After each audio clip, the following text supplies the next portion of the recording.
Teman-teman, selamat malam. Pastor, selamat malam. Bapak Ibu sekalian, salam kenal. Saya Ana Tromin dari Banjarmasin. Malam hari ini, karena Pastor nanti juga akan minta waktu kita untuk membicarakan bagaimana ke depan, kita akan segera mulai saja. Saya akan buka dengan doa singkat, lalu kita akan langsung masuk pada pengajaran yang sudah pasti 2 bulan kita tunggu-tunggu. Baik, kita hening sebentar. Dalam nama Bapa dan Putra dan Roh Kudus. Amin. Amin. Terima kasih Bapa, Engkau telah menyertai kami sejak bangun pagi tadi hingga saat ini. Terima kasih atas waktu dan kesempatan serta kesehatan yang Engkau berikan sehingga malam hari ini kami dapat berkumpul untuk mendapatkan pengajaran baru lagi tentang hal-hal yang perlu kami ketahui. Bapa, kiranya Engkau memberkati Pastor Aurelius pada malam hari ini. Berkati juga peralatan dan jaringan internet yang kami pergunakan agar semua berjalan dengan lancar dan pertemuan kami sungguh-sungguh dapat kami terima dengan baik demi kemuliaan nama-Mu. Kemuliaan pada Bapa dan Putra dan Roh Kudus. Seperti pada permulaan, sekarang selalu, dan sepanjang segala abad. Amin. Amin. Nama Bapa dan Putra dan Roh Kudus. Amin. Amin. Silakan Pastor. Baik, selamat malam Bapak-Bapak, Ibu-Ibu, Suster, selamat bertemu.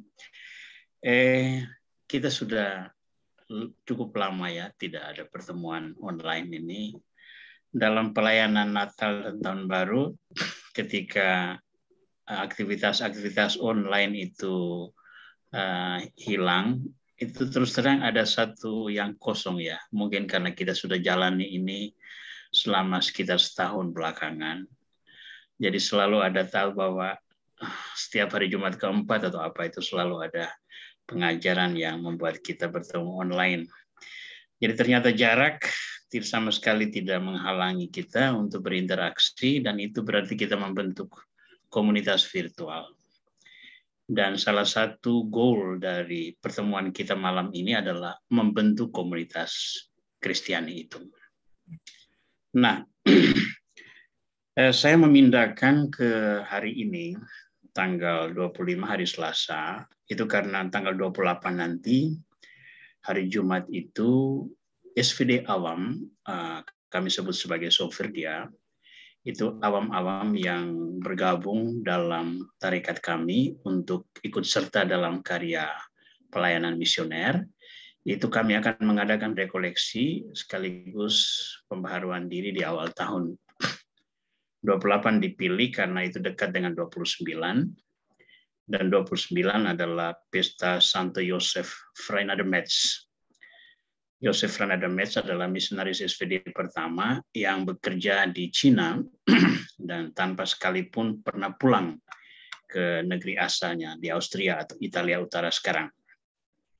Dan dia sangat getol di dalam mempersiapkan para rasul awam, terutama katekis-katekis, guru-guru agama, dan pemimpin-pemimpin awam untuk mentransfer ajaran iman ke dalam budaya Tionghoa. Dan kami menjadikan Santo Yosef Freinademetz ini pelindung dari SVD awam yang ada di Batam, sehingga hari Jumat nanti saya ambil alih dulu untuk gerakan ini dan malam ini saya pindahkan pengajaran kita. Hari yang biasa sebetulnya adalah hari kursus kitab suci, tapi kursus kitab suci belum kita jalankan. Nanti awal bulan Februari baru kita akan mulai pada hari Selasa. Nah, saya perkenankan saya untuk mulai share screen karena seluruh materi kita akan ada di sana supaya kita bisa mengikutinya. Ya. Baik.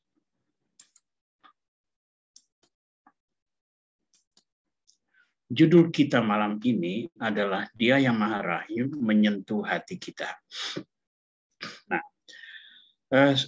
tema yang ada ini sebetulnya saya sudah presentasikan pada hari Minggu lalu dalam bahasa Indonesia, dalam bahasa Inggris untuk komunitas internasional di Batam karena saya mulai kembali ke tradisi penghormatan terhadap kerahiman ilahi dengan ada 3 topik yang dibahas mulai awal tahun, 3 bulan pertama dalam awal tahun, yakni Januari, Februari, dan Maret, sebelum kita merayakan Hari Raya Kerahiman Ilahi yang jatuh pada hari Minggu kedua Paskah.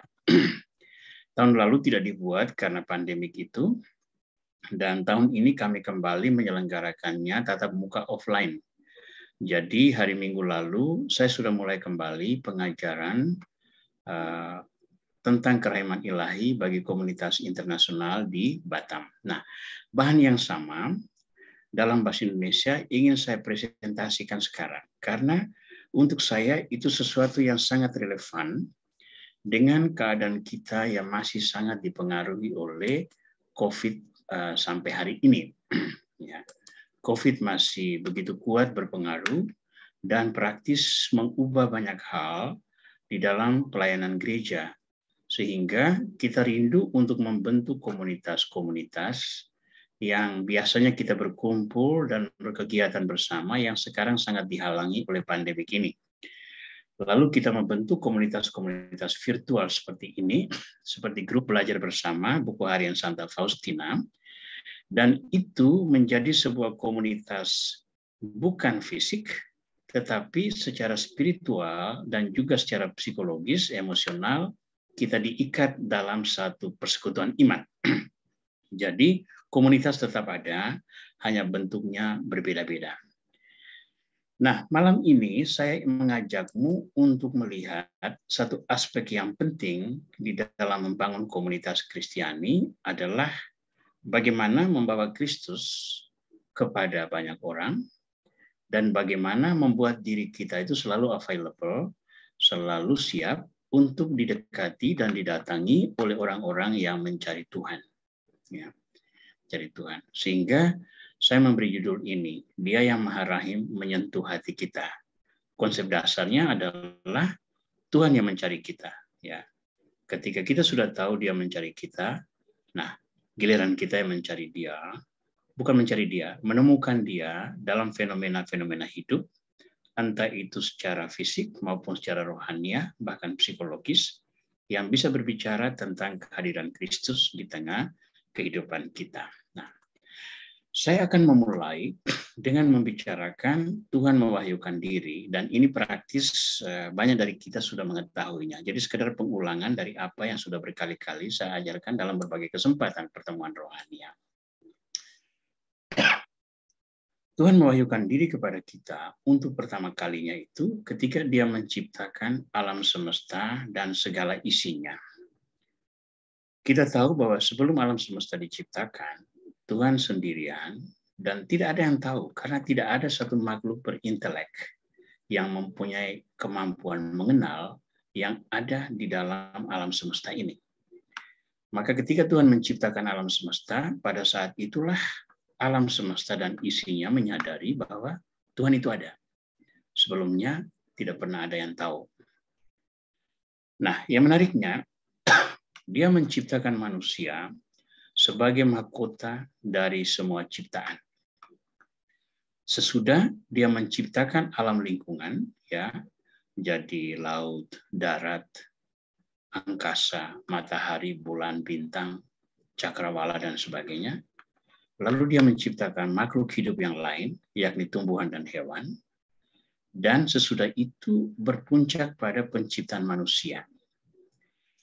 Yang menarik dari penciptaan itu adalah demikian. Ketika Tuhan menciptakan hewan apa? Makhluk-makhluk lautan, itu Dia merujuk kepada air. Hendaklah berkeriapan makhluk-makhluk di dalam air. Maka begitu banyak hewan-hewan yang ada di dalam air. Ketika Dia menciptakan tumbuh-tumbuhan, Dia mengatakan hendaklah tanah menumbuhkan semua tanaman berbiji dan macam-macamnya untuk memberi makan kepada hewan. Ya. Tapi ketika Dia menciptakan manusia, itu Dia mengatakan, marilah kita menciptakan manusia menurut gambar dan rupa kita sendiri. Nah, sekarang bisa lihat. Rujukan Tuhan pada waktu menciptakan manusia itu adalah gambaran dirinya sendiri. Dan di dalam diri kita manusia itu tergabung 3 elemen, yakni badan, jiwa, dan roh. Ya. Badan kita itu tidak ada bedanya dengan babi, dengan kambing, dengan semua hewan yang lain. Semua manusia, kalau seandainya diambil jiwa dan rohnya, maka dia tidak ada bedanya dengan semua binatang yang lain yang sama-sama punya daya survival untuk hidup, yang butuh makanan, butuh teman, butuh tempat untuk tinggal, butuh seks untuk mempertahankan keturunan, dan sebagainya. Pada level itu manusia tidak ada beda dengan binatang. Tetapi pada manusia ada jiwa yang memberi kita sensitivitas. Kita mempunyai satu sentuhan psikologis yang membuat kita memiliki keintiman psikologis, membentuk daya cipta yang ketika dilengkapi dengan roh dari Tuhan, itu membuat kita mampu memahami, mampu menciptakan sesuatu dari yang sudah ada menjadi sesuatu yang baru, mampu membedakan mana yang baik dan buruk, mampu mengendalikan diri, dan sebagainya. Sehingga kita memiliki apa yang namanya iman, kita memiliki apa yang namanya pengetahuan, kita memiliki standar moral, dan sebagainya. Semua itu terjadi karena rujukan manusia adalah gambaran diri Tuhan sendiri. Nah, sementara itu, yang terjadi adalah manusia pertama, Adam dan Eva, berdosa. Dan oleh karena dosa itu, mereka hidup di luar persekutuan dengan Tuhan, dengan simbol harus meninggalkan Taman Eden, tetapi Tuhan langsung merencanakan karya keselamatan. Dengan kata lain, Tuhan tidak membiarkan manusia yang diciptakan menurut gambarannya itu hidup nelangsa tanpa tujuan dan tidak kembali kepada Dia sebagai pengasal. Maka Dia merencanakan karya keselamatan. Nah, pewahyuan diri Tuhan pasca manusia pertama berdosa, itu dinyatakan antara lain dengan peristiwa dahsyat, yakni air bah dan menara Babel. Ya. Pada air bah, itu hanya Nuh dan keluarganya sebagai orang beriman yang diselamatkan. Pada menara Babel, Tuhan mengacaukan kesombongan manusia yang merasa bisa menguasai alam semesta berdasarkan kemampuannya sendiri. Itu 2 peristiwa dahsyat di dalam kitab Kejadian. Tetapi selanjutnya, sesudah Abraham dipanggil, itu Tuhan mewahyukan diri melalui para utusan terpilih.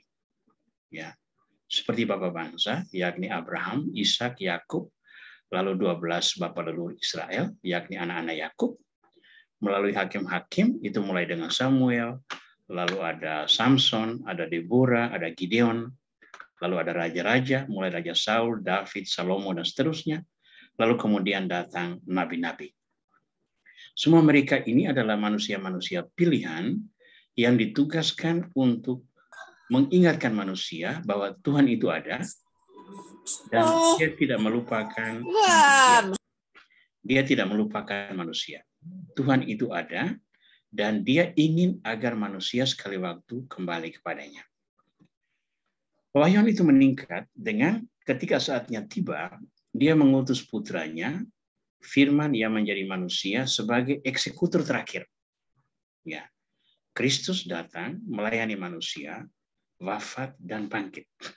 Ini pelayanan yang khas ada pada Yesus Kristus.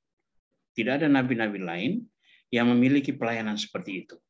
Begitu juga Bapa Surgawi, begitu juga Roh Kudus. Bapa tidak wafat dan tidak bangkit.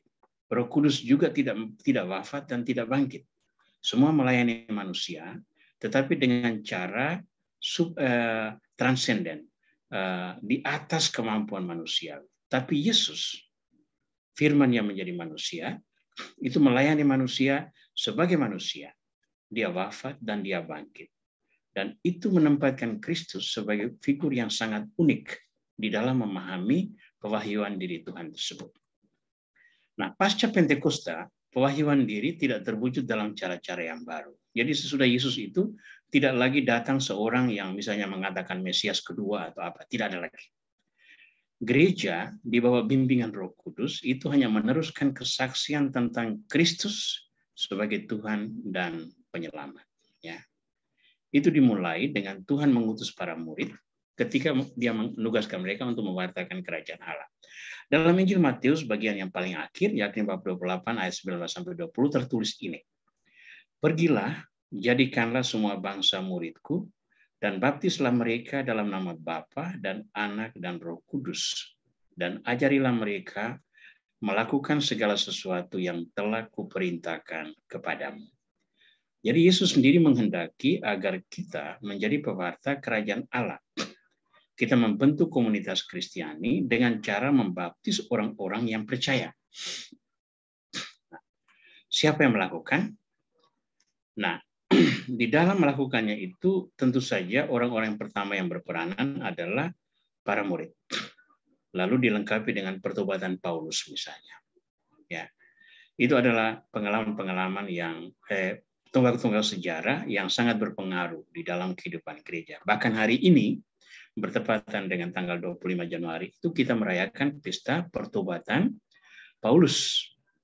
Ya, Paulus bertobat di gerbang Damaskus. Dan kita tahu pertobatan Paulus itu menjadi suatu pilar penting di dalam pewartaan gereja, karena Paulus inilah yang menjembatani jemaat Kristiani di Yerusalem dengan budaya-budaya di luar Yahudi. Sehingga gereja-gereja dibentuk di mana-mana dengan wajah setempat, dalam bahasa setempat, untuk memahami keselamatan Kristus menurut pola pikir dan situasi sosial budaya setempat. Itulah kehebatan gereja awal, yakni mewartakan Kristus dalam konteks masyarakat setempat agar mereka menerima Kristus menurut cara mereka memahami kebenaran. Nah, pengalaman itu berlanjut ketika gereja mengalami banyak pengalaman mistik. Saya tampilkan 3 tokoh penting di sini, Santa Teresia Avila, Santo Fransiskus Assisi, dan Santa Faustina, yang buku hariannya kita dalami sampai hari ini. Nah, mereka mengalami pewahyuan mistik yang saya sebut sebagai pewahyuan kenabian. Terjemahan dari bahasa Inggrisnya itu prophetic prophetic revelation, pewahyuan kenabian. Jadi mereka tidak berbicara tentang kebenaran baru. Mereka hanya berbicara tentang kebenaran yang sama, yakni Yesus adalah Tuhan dan Penyelamat. Hanya pengalaman mereka tentang Kristus itu bermacam-macam. Nah, itulah adanya divine mercy, adanya kerahiman ilahi. Karena kerahiman ilahi itu bukan menampilkan Kristus yang baru, tetapi wajah Kristus yang berbelas kasih yang sudah ada di dalam kitab suci. Ya, Kristus berbelas kasih itu bukan hal yang baru, itu bukan khas Santa Faustina. Itu sudah ada di dalam kitab suci. Hanya pengalaman mistik Santa Faustina menampilkannya dengan cara yang sangat bagus, sehingga itu menjadi perhatian dan kesadaran umat beriman bahwa Kristus selalu berbelas kasih kepada umat manusia sepanjang sejarah. Mengapa demikian? Teologi gereja itu banyak kali terlalu intelektual. Ya, kita membahas satu tema itu dengan pendekatan filosofis, analisis ilmiah dan sebagainya, sehingga membuat banyak orang itu lebih bingung sesudah mempelajarinya daripada memahami ajaran iman. Lahirlah pewahyuan-pewahyuan mistik devosional seperti ini itu untuk menciptakan keseimbangan antara intelektualitas dengan emosionalitas.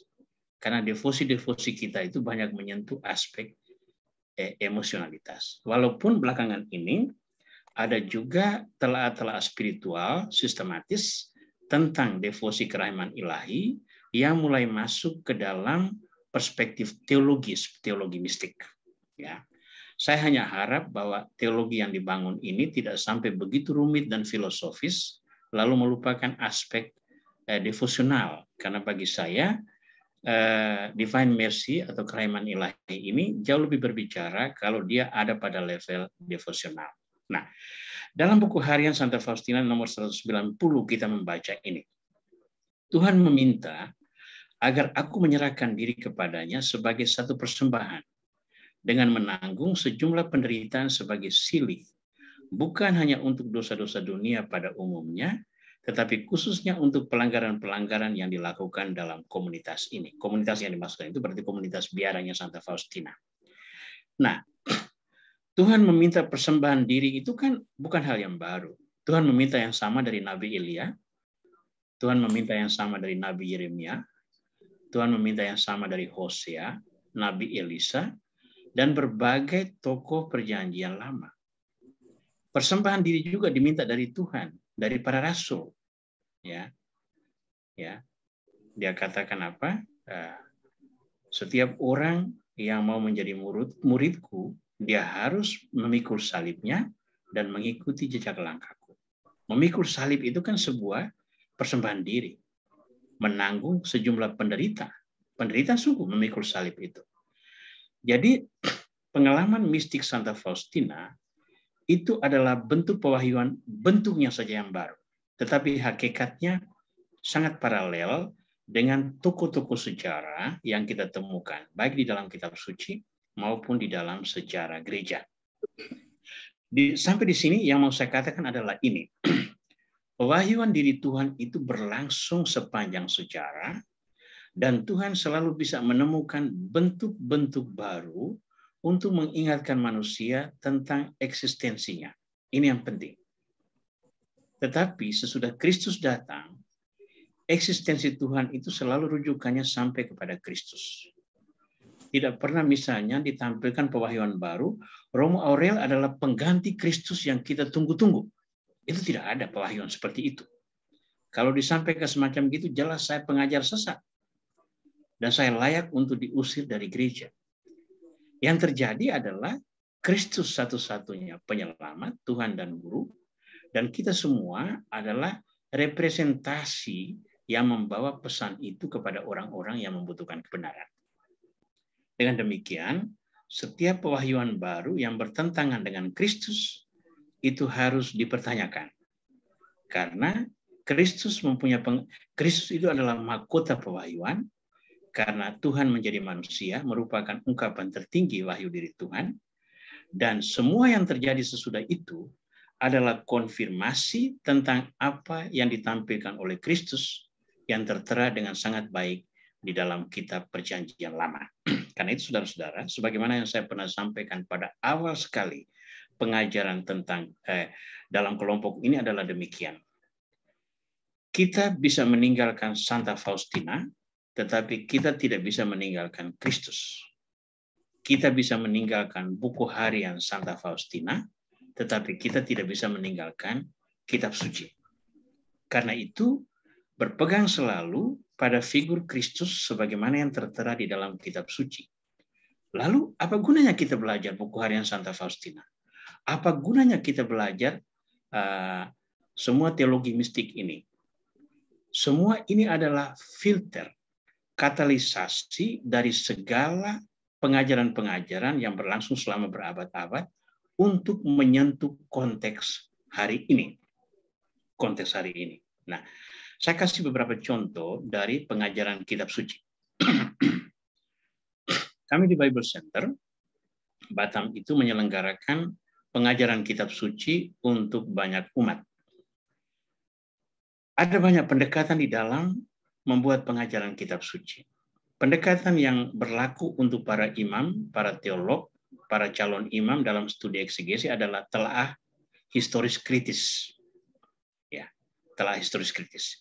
Itu tidak ada tawar-menawar. Semua calon imam itu wajib ikut belajar kitab suci dalam model telaah historis kritis. Tetapi untuk banyak umat yang belajar kitab suci untuk pendalaman iman, pendekatan itu bisa berubah-ubah. Kita bisa melakukan pendekatan kitab suci dengan metode narasi, menjadikannya itu cerita yang kita kisahkan dengan cara baru. Kita bisa melakukan dengan pendekatan budaya, pendekatan sosiologis, bahkan pendekatan psikologis, dan semua-semua lain yang memungkinkan kita untuk melihat kitab suci sesuai dengan konteks kita saat ini. Firman itu tetap sama, baik dahulu, sekarang, dan yang akan datang. Itu tidak akan ada yang mengubah. Tetapi frame yang kita pakai, filter yang kita pakai untuk memahami firman, itu selalu bisa berubah-ubah. Maka umat Kristiani harus cukup kreatif. di dalam mencari filter yang bisa menghantar dia untuk memahami kebenaran yang diciptakan, yang telah diwahyukan oleh Yesus Kristus. Nah, malam ini ketika saya melakukan presentasi ini, sebetulnya saya sudah masuk dalam filter tersebut.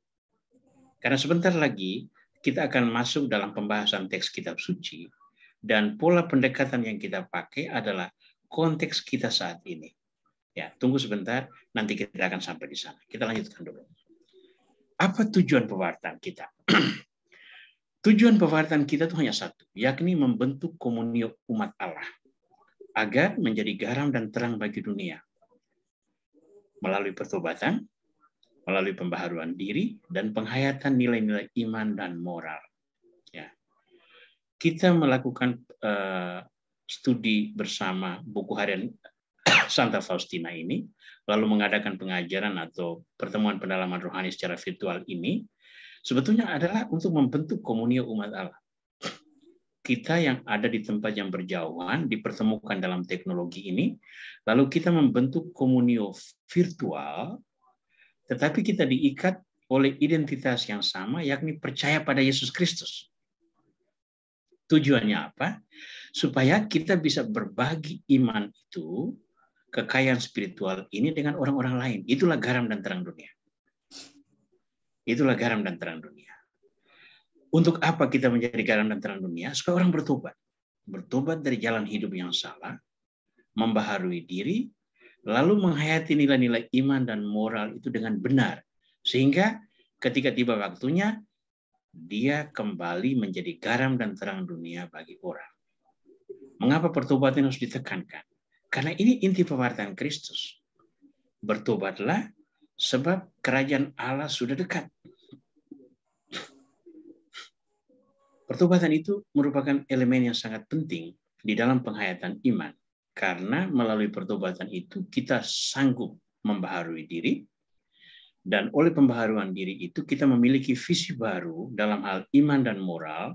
Sehingga kita bisa menghayatinya dengan lebih bebas, lebih kreatif, dan lebih kontekstual sesuai dengan keadaan kita saat ini. Nah, yang menariknya adalah di dalam pewartaan ini, Tuhan yang berinisiatif melibatkan manusia. Bukan manusia yang mencari Tuhan, Tuhan yang mencari kita. Aku yang memilih kamu, supaya kamu pergi dan menghasilkan banyak buah. Itu yang dikatakan Yesus. Sehingga Tuhan itu berinisiatif untuk melibatkan siapa? Yosef dan Maria untuk menjadi orang tua Yesus. Zakaria dan Elisabet sebagai orang tua dari bentara Yesus. Gembala-gembala di Bethlehem. Mereka adalah komunitas orang beriman pertama yang percaya pada Yesus. Simeon dan Hana pada waktu Yesus dipersembahkan di bait Allah. Mereka adalah kelompok kecil pertama yang percaya pada Yesus. 3 sarjana dari timur. Orang asing pertama yang percaya bahwa Yesus adalah Mesias. Yohanes Pembaptis. 12 rasul, Paulus, bapak-bapak gereja, dan seterusnya. Semua ini manusia dengan talenta masing-masing yang berperanan sangat besar di dalam menegakkan komunitas Kristiani. Ya. Komunitas Yesus yang pertama itu adalah Yosef dan Maria. Lalu para gembala. Kemudian Simeon dan Hana. Lalu datang Yohanes Pembaptis. 3 sarjana dari timur, semua mereka adalah komunitas Kristus. Dan setiap orang yang berhimpun di sekitar Kristus, mereka membentuk komunitas Kristiani. Karena mereka berorientasi pada Yesus Kristus. Nah, sekarang kita mendapat tugas untuk mewartakan kerahiman Tuhan di dalam konteks masyarakat modern yang plural dalam aneka aspeknya. Ya. Pluralisme ini kan belakangan ini di Indonesia itu betul-betul menjadi jargon penting untuk ditonjolkan untuk menangkal gejala-gejala radikalisme dan eksklusivisme yang dibangun oleh kelompok-kelompok eksklusif tertentu. Ya, pasti ramai baru-baru ini kita mengikuti bagaimana perdebatan-perdebatan politik menyangkut ibu kota negara dan sebagainya. Lalu ada orang merasa terhina, ada orang yang menghina dan sebagainya. Lalu itu menjadi isu politik nasional yang membuat kita betul-betul merasa bahwa pluralitas harus kembali ditonjolkan dalam negara ini. Bhinneka Tunggal Ika itu adalah satu prinsip yang tidak boleh diganti dengan keseragaman. Nah, kita mewartakan kerahiman Tuhan itu dalam konteks masyarakat ini. Tapi pluralitas yang saya maksudkan ini apa? Pluralitas yang saya maksudkan itu adalah kita berhadapan dengan orang-orang dari berbagai agama yang berbeda. Kita berhadapan dengan orang-orang Kristiani dari berbagai denominasi yang berbeda. Kita berhadapan dengan orang-orang yang bahkan tidak mengakui adanya Tuhan dan iman. Mereka adalah orang-orang sekular. Ya. Lalu kita berhadapan dengan konteks-konteks sosial, politik yang seringkali memarginalisasi atau menyingkirkan orang-orang yang lemah dan miskin. Ya. Ini konteks kita mewartakan kerahiman Tuhan saat ini.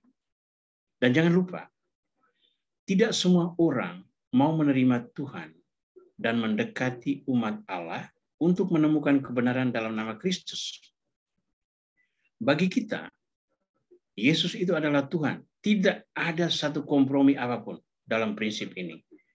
Tetapi menyebut Yesus adalah Tuhan tidak akan diterima oleh orang-orang lain yang mengimani Yesus adalah Nabi. Ya. Dan jangan lupa, dengan hadirnya kita di tengah masyarakat, tidak berarti bahwa orang-orang lain ada keinginan untuk belajar tentang Kristus, Kristianitas, umat Allah, dan sebagainya. Ya, tidak semua orang mau menerima Kristus. Tidak semua orang mau mendekati umat Allah. Maka, seperti Kristus, kita membuat pendekatan terbalik. Yakni menyapa umat manusia dalam konteks mereka dan berusaha membahasakan kerahiman Tuhan dalam cara yang bisa diterima. Ya. Makanya kalau Gereja Katolik itu terkenal dengan institusi-institusi seperti pendidikan, kesehatan, ya, pelayanan sosial karitatif seperti panti-panti asuhan dan sebagainya. Ya. Semua itu adalah cara kita membawa Kristus ke tengah masyarakat tanpa harus menyebut nama Kristus itu sendiri. Ya. Pada prinsipnya, apa yang kita lakukan sebagai wujud kepercayaan kita pada Kristus adalah mendekatkan Kristus pada orang-orang yang menjadi sasaran pelayanan kita. Nah, sebagai ilustrasi malam ini, saya mengajakmu semua untuk membaca Injil Yohanes bab 4 ayat 3 sampai 42, yakni pertemuan antara Yesus dan perempuan Samaria. Nah, bagi yang punya Alkitab silakan membuka, bagi yang tidak, mari kita lihat apa yang tertera di screen. Ya, tertera di screen, lalu kita akan membacanya bersama-sama. Saya akan baca dan Anda semua mohon mengikutinya dalam hati. Yohanes bab 4 ayat 3 sampai 42. Ia pun meninggalkan Yudea dan kembali lagi ke Galilea. Ia harus melintasi daerah Samaria. Maka sampailah ia ke sebuah kota di Samaria yang bernama Sikar, dekat tanah yang diberikan Yakub dahulu kepada anaknya Yusuf. Di situ terdapat sumur Yakub. Yesus sangat letih oleh perjalanan, karena itu ia duduk di pinggir sumur itu. Hari kira-kira pukul 12. Maka datanglah seorang perempuan Samaria hendak menimba air. Kata Yesus kepadanya, "Berilah aku minum," sebab murid-muridnya telah pergi ke kota membeli makanan. Maka kata perempuan Samaria itu kepadanya, "Masakan engkau seorang Yahudi minta minum kepadaku seorang Samaria?" Sebab orang Yahudi tidak bergaul dengan orang Samaria. Jawab Yesus kepadanya, "Jikalau engkau tahu tentang karunia Allah, dan siapakah dia yang berkata kepadamu, berilah aku minum? Niscaya engkau telah meminta kepadanya, dan ia telah memberikan kepadamu air hidup." Kata perempuan itu kepadanya, "Tuhan, engkau tidak punya timba dan sumur ini amat dalam. Dari manakah engkau memperoleh air hidup itu? Apakah engkau lebih besar dari bapa kami Yakub yang memberikan sumur ini kepada kami, dan yang telah minum sendiri dari dalamnya, ia beserta anak-anaknya dan ternaknya?" Jawab Yesus kepadanya, "Barang siapa minum air ini, ia akan haus lagi. Tetapi barang siapa minum air yang akan kuberikan kepadanya, ia tidak akan haus untuk selama-lamanya. Sebaliknya, air yang akan kuberikan kepadanya akan menjadi mata air di dalam dirinya, yang terus-menerus memancar sampai kepada hidup yang kekal. Kata perempuan itu kepadanya, Tuhan, berikanlah aku air itu, supaya aku tidak haus dan tidak usah datang lagi ke sini untuk menimba air. Kata Yesus kepadanya, pergilah, panggillah suamimu dan datang ke sini. Kata perempuan itu, aku tidak mempunyai suami. Kata Yesus kepadanya, tepat katamu bahwa engkau tidak mempunyai suami. Sebab engkau sudah mempunyai 5 suami, dan yang ada padamu sekarang bukanlah suamimu. Dalam hal ini, engkau berkata benar. Kata perempuan itu kepadanya, Tuhan, nyata sekarang padaku bahwa engkau seorang nabi. Nenek moyang kami menyembah di atas gunung ini, tetapi kamu katakan bahwa Yerusalemlah tempat orang menyembah. Kata Yesus kepadanya, percayalah kepadaku, hai perempuan. Saatnya akan tiba bahwa kamu akan menyembah Bapa, bukan di gunung ini dan bukan juga di Yerusalem. Kamu menyembah apa yang tidak kamu kenal. Kami menyembah apa yang kami kenal. Sebab keselamatan datang dari bangsa Yahudi. Tetapi saatnya akan datang dan sudah tiba sekarang, bahwa penyembah-penyembah benar akan menyembah Bapa dalam roh dan kebenaran. Sebab Bapa menghendaki penyembah-penyembah demikian. Allah itu roh, dan barang siapa menyembah Dia, harus menyembahnya dalam roh dan kebenaran. Jawab perempuan itu kepadanya, aku tahu bahwa Mesias akan datang, yang disebut Kristus. Apabila ia datang, ia akan memberitakan segala sesuatu kepada kami. Kata Yesus kepadanya, akulah dia yang sedang berkata-kata dengan kamu. Pada waktu itu datanglah murid-muridnya dan mereka heran bahwa ia sedang bercakap-cakap dengan seorang perempuan. Tetapi tidak seorang pun yang berkata, apa yang kau kehendaki? Atau apa yang kau percakapkan dengan dia? Maka perempuan itu meninggalkan tempayannya di situ lalu pergi ke kota dan berkata kepada orang-orang yang di situ, mari lihat. Di sana ada seorang yang mengatakan kepadaku segala sesuatu yang telah kuperbuat. Mungkinkah dia Kristus itu? Maka mereka pun pergi keluar kota lalu datang kepada Yesus. Sementara itu murid-muridnya mengajak dia, katanya, Rabi, makanlah. Akan tetapi ia berkata kepada mereka, padaku ada makanan yang tidak kamu kenal. Maka murid-murid itu berkata seorang kepada yang lain, adakah orang yang telah membawa sesuatu kepadanya untuk dimakan? Kata Yesus kepada mereka, makananku ialah melakukan kehendak Dia yang mengutus aku dan menyelesaikan pekerjaannya. Bukankah kamu mengatakan 4 bulan lagi tibalah musim menuai? Tetapi aku berkata kepadamu, lihatlah sekelilingmu dan pandanglah ladang-ladang yang sudah menguning dan matang untuk dituai. Sekarang juga penuai telah menerima upahnya dan ia mengumpulkan buah untuk hidup yang kekal, sehingga penabur dan penuai sama-sama bersukacita. Sebab dalam hal ini benarlah peribahasa, yang seorang menabur dan yang lain menuai. Aku mengutus kamu untuk menuai apa yang tidak kamu usahakan. Orang-orang lain berusaha dan kamu datang memetik hasil usaha mereka. Dan banyak orang-orang Samaria dari kota itu telah menjadi percaya kepadanya karena perkataan perempuan itu yang bersaksi. Ia mengatakan kepadaku segala sesuatu yang telah kuperbuat. Kata orang-orang Samaria itu, ketika orang-orang Samaria itu sampai kepada Yesus, mereka meminta kepadanya supaya ia tinggal pada mereka. Dan ia pun tinggal di situ 2 hari lamanya. Dan lebih banyak lagi orang yang menjadi percaya karena perkataannya. Dan mereka berkata kepada perempuan itu, kami percaya, tetapi bukan lagi karena apa yang kau katakan. Sebab kami sendiri telah mendengar dia dan kami tahu bahwa dialah benar-benar juru selamat dunia. Nah, 42 ayat yang berkisah tentang pertemuan Yesus dan perempuan Samaria yang berisikan pengajaran teologis yang sangat dalam tentang makna air hidup. Ya, air kehidupan. Nah, kita akan menganalisisnya itu sedikit kemudian, tetapi perkenankan saya untuk mulai masuk kembali ke dalam bagian kitab suci ini, bagian demi bagian, untuk menuntun kita mendalami seperti apa Tuhan mendekati umat manusia untuk menyatakan kerahimannya. Yang pertama, pendekatan yang dipakai Yesus adalah pendekatan sosial budaya. Ini yang menarik. Ya. Yesus menyadari sulit untuk mengadakan dialog tentang iman dengan orang Samaria. Karena sejak Raja Rehabeam, ya, sejak kerajaan utara dan selatan itu terpecah dua, itu berabad-abad sebelumnya, orang Samaria itu tidak lagi beribadat di Yerusalem. Mereka beribadat di tempat yang bernama Gunung Gerisim, Betel. Ya. Mereka memiliki perkembangan iman yang berbeda, walaupun semua sama-sama berakar dari tradisi Musa.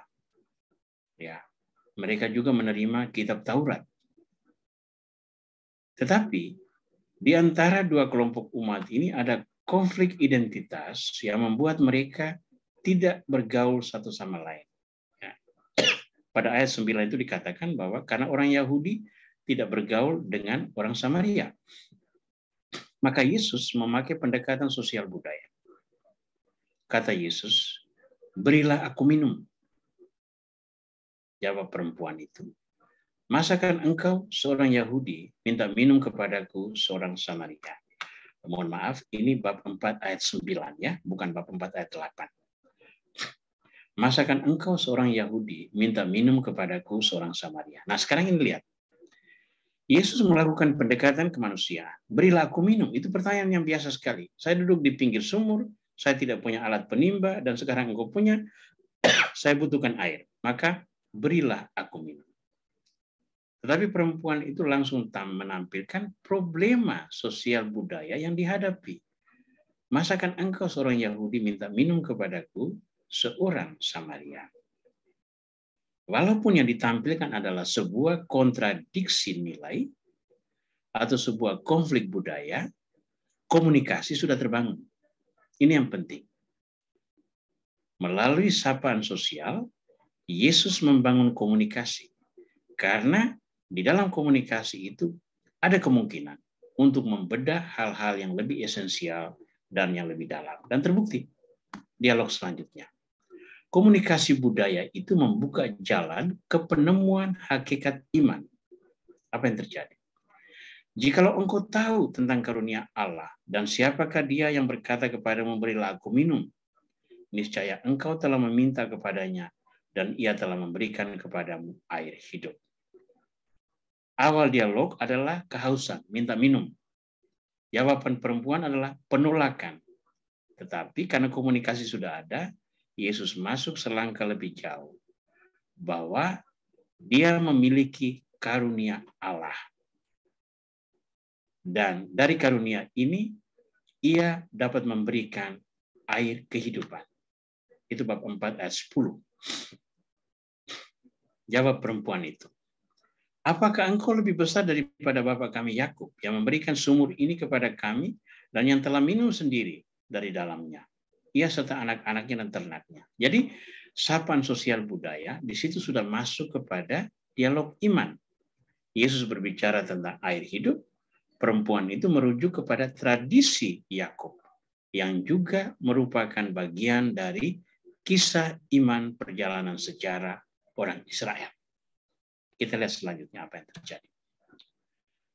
Komunikasi budaya yang mengantar orang kepada penemuan hakikat ini membuat Yesus untuk berbicara terus lebih dalam tentang hakikat dirinya. Barang siapa minum air ini, ia akan haus lagi.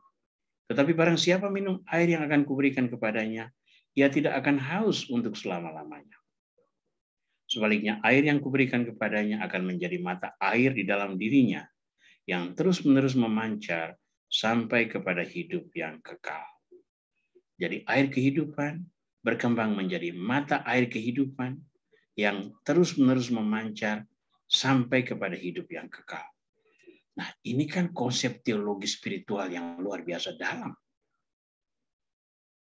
Dari pembicaraan tentang air sumur untuk memuaskan dahaga, sekarang mereka sudah masuk kepada mata air hidup yang menjadi mata air dalam dirinya yang terus-menerus memancar sampai kehidupan kekal. Nah, perempuan itu sudah tergugah apa yang dia katakan. Tuhan, berikanlah aku air ini supaya aku tidak haus lagi dan tidak usah datang lagi ke sini untuk menimba air. Nah, pintu terbuka tuh. Tadi penolakan. Masakan engkau seorang Yahudi minta minum kepadaku seorang Samaria. Sekarang Tuhan, berikanlah aku air itu supaya aku tidak haus lagi dan tidak usah datang lagi ke sini untuk menimba air. Nah, di situ pintu masuk Yesus untuk mencapai inti pembaharuan diri pada perempuan ini. Hati yang disentuh Tuhan itu siap untuk dibaharui. Maka kata Yesus, pergilah, panggillah suamimu dan datanglah ke sini. Perempuan itu, aku tidak mempunyai suami. Yesus berkata, tepat katamu bahwa engkau tidak mempunyai suami. Sebab engkau sudah mempunyai 5 suami, dan yang ada sekarang padamu bukanlah suamimu. Dalam hal ini, engkau berkata benar. Nah, ucapan Yesus ini kan jelas sesuatu yang sangat memalukan. Ya, karena membuka kedok perempuan itu. Dia jelas bukan perempuan yang baik. Dia sudah mempunyai 5 suami, dan yang ada sekarang padanya itu bukanlah suaminya. Ini laki-laki ke-6, dan itu bukan suaminya. Maka bisa dimengerti kalau dia datang untuk menimba air itu pada siang. Kenapa? Karena kebiasaan orang menimba air itu pada waktu pagi atau pada waktu sore. Siang itu terlalu panas. Dia datang siang supaya menghindari semua orang ini. Ya. Tapi justru dengan itu dia bertemu Yesus. Nah, jawaban Yesus ini memalukan. Tetapi karena dialog antara mereka berdua sebelumnya itu sudah menyentuh hakikat terdalam tentang mata air kehidupan. Walaupun jawab Yesus itu memalukan, perempuan itu tidak merasa terhina. Yang dia lakukan adalah dia meninggalkan tempayannya, lalu pergi ke kota untuk memberitakan tentang Yesus. Kalau sebelumnya dia datang siang-siang ke sumur untuk menimba air, untuk menghindari orang, sekarang sesudah pertemuan dengan Yesus, dia meninggalkan tempayannya, lalu pergi bertemu dengan orang. Nah, sekarang bisa lihat kontrasnya pada masing-masing ini. Nah, itu dibuka dengan satu hal tadi, berilah aku minum. Ya, pendekatan kemanusiaan. Dari pendekatan itulah dialog iman terjadi, dan ketika dialog iman itu menyentuh hakikat terdalam dari diri perempuan itu, dia siap untuk diubah. Maka ketika Yesus membuka kedoknya, bagi dia itu bukan lagi hal yang memalukan. Bahkan dia pergi kepada orang kota dan berkata, "Hei, ada orang di sumur sana, dia tuh ternyata bisa beritahu semua yang saya lakukan." Nah, semua akan tahu perempuan ini model apa. Ya, mungkin mereka ikut dia juga untuk mengetahui lebih lanjut.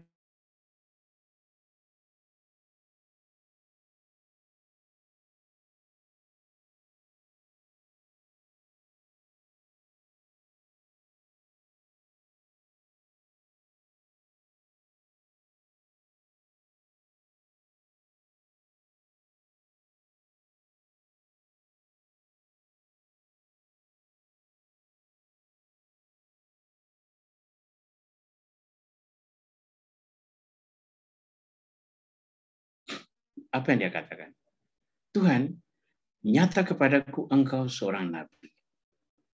Yesus, Allah itu roh, dan barang siapa menyembah dia, harus menyembahnya dalam roh dan kebenaran. Perempuan itu, aku tahu bahwa Mesias akan datang, yang disebut juga Kristus. Apabila ia datang, ia akan memberitakan segala sesuatu kepada kami.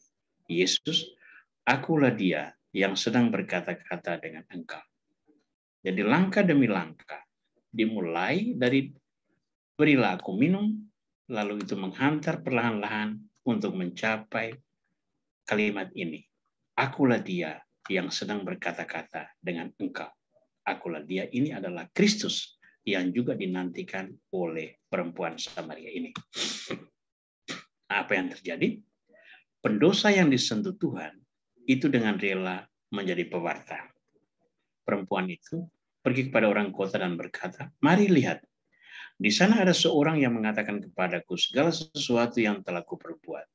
Mungkinkah dia Kristus? Ia mengatakan kepadaku segala sesuatu yang telah kuperbuat." Nah, segala yang telah diperbuat perempuan itu jelas bukan sesuatu yang positif. Dia kawin 5 kali, dan laki-laki yang ada sekarang bukanlah suaminya. Tapi dia tidak malu mengungkapkannya itu. Kenapa? Karena dia sudah mengalami sentuhan Tuhan, belas kasih Tuhan.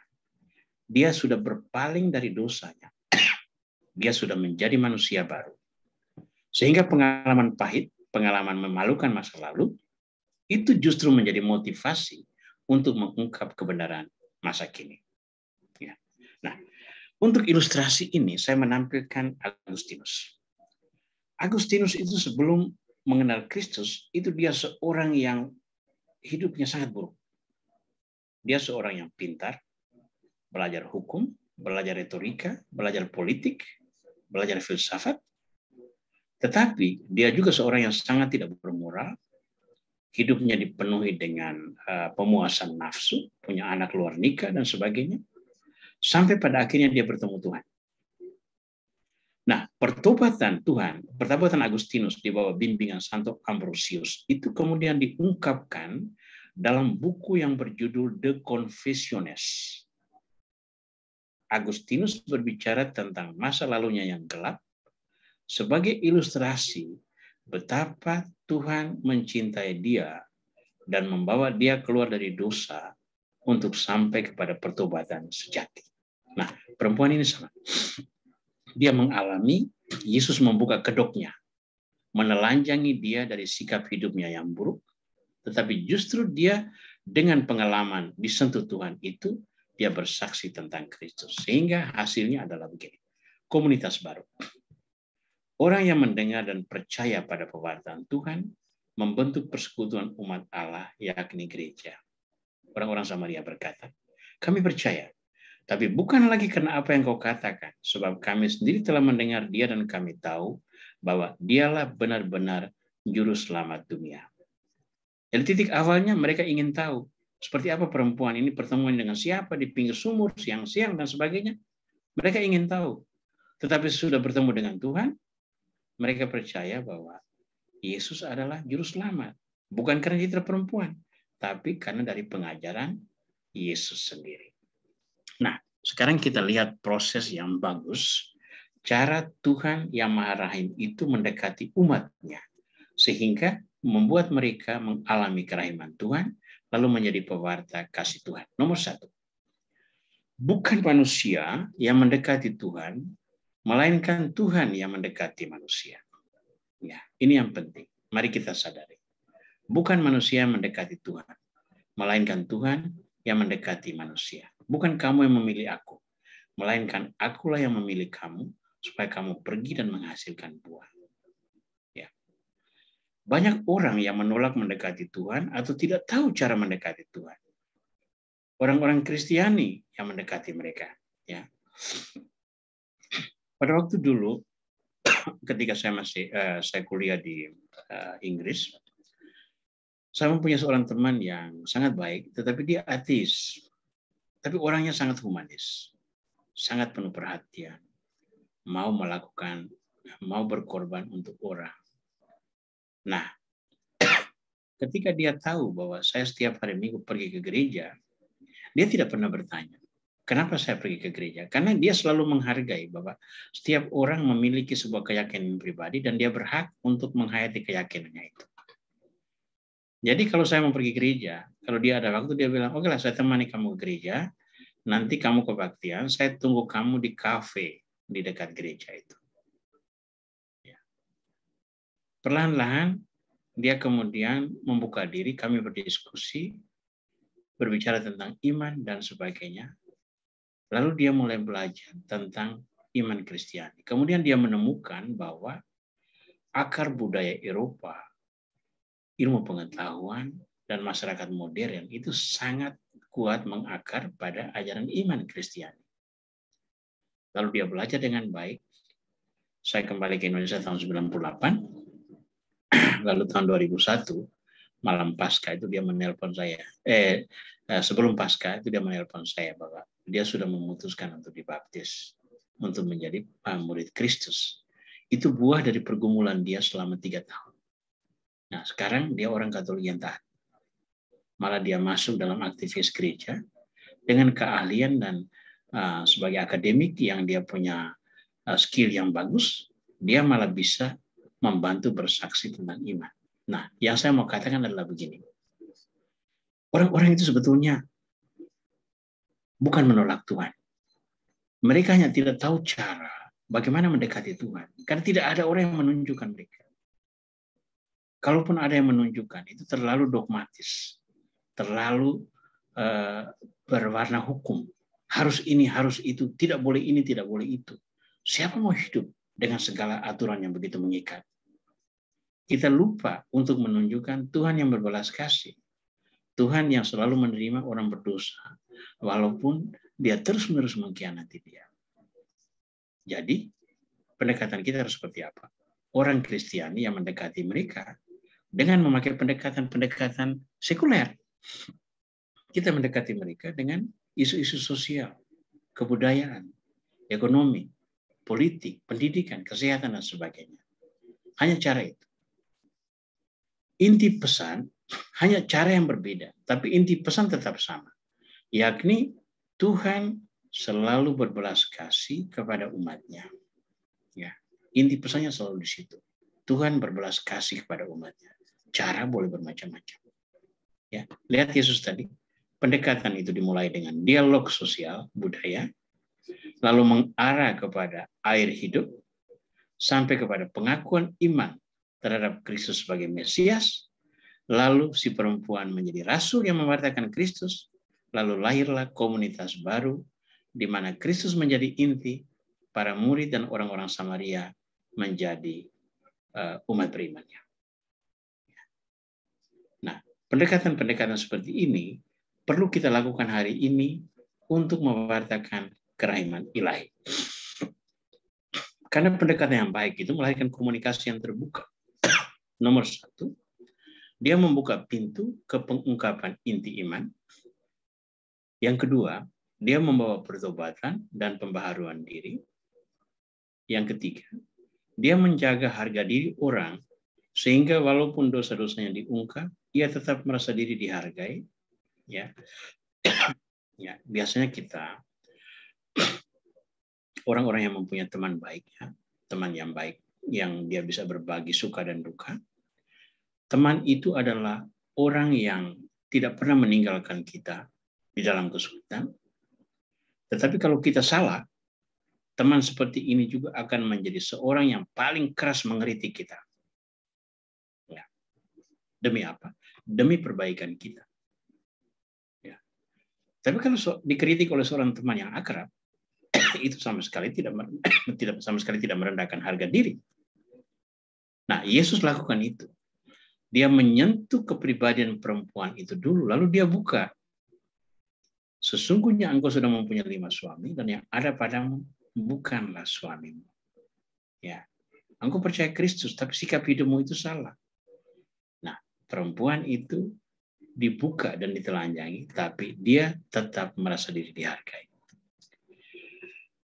Komunikasi yang baik mendorong orang untuk menjadi pewarta Kristus. Dan komunikasi yang baik itu membentuk persekutuan umat Allah. Nah, ini pilar-pilar penting yang perlu kita perhatikan kalau kita mau mewartakan Yesus kerahiman ilahi saat ini. Kita yang membawa Kristus, yang percaya Kristus, yang mendekati orang-orang untuk mengungkapkan kerahiman Kristus. Dengan cara-cara dan metode-metode yang bisa diterima oleh situasi konteks kita saat ini. Ya. Mengakhiri refleksi malam ini, saya ingin mengutip buku harian Santa Faustina nomor 969 ini. Ketika aku menghampiri altar, kerahiman Allah memenuhi jiwaku. Aku membenamkan diri dalam samudra keilahiannya, dan Yesus berkata kepadaku, putriku, semua yang ada adalah milikmu. Aku menjawab kepada Tuhan, hatiku tidak menginginkan suatu pun selain engkau, oh harta hatiku. Atas segala anugerah yang kau berikan kepadaku, syukur kepadamu, oh Tuhan. Tetapi hanya hatimulah yang aku inginkan. Nah, Santa Faustina mengalami sentuhan Tuhan yang luar biasa. Dan Tuhan meminta dia untuk mempersembahkan diri. Itu bukan supaya untuk senang-senang. Karena dia harus melihat bagaimana penderitaan jiwa-jiwa yang disesah oleh dosa, yang dikuasai oleh kegelapan. Dan dia harus membuat doa-doa penyilihan agar jiwa-jiwa ini diselamatkan. Dan itu betul satu penderitaan.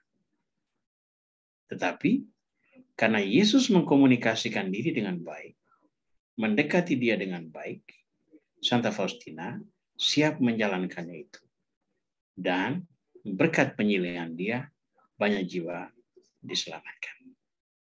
Saya ingin kita semua yang belajar dan berdevosi kepada Yesus kerahiman ilahi, memikirkan cara serupa. Kita mengimani Kristus, maka kita membawa Kristus kepada orang. Tapi membawa Kristus kepada orang harus dengan cara-cara yang bisa diterima oleh orang.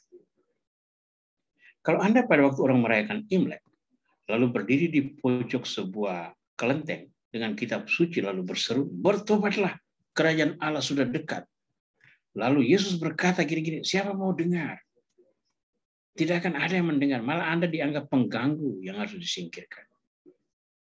Ubahlah cara lain, pendekatan toleransi, ya, pendekatan kemanusiaan, membangun solidaritas, membangun keharmonisan. Dan ketika orang tergerak, mengapa kamu bersikap demikian? Ya karena ini adalah ajaran Kristus. Siapa Kristus? Nah, disitulah kita berkesempatan untuk mengungkapkan inti iman tanpa harus berharap seseorang dibaptis untuk menjadi orang Kristiani atau tidak. Yang paling penting adalah dia mengenal dan mencintai orang sebagaimana Kristus mengajak kita untuk mencintai semua orang. Baik. Terima kasih untuk semua perhatian saya ucapkan dan kepada teman-teman sekalian.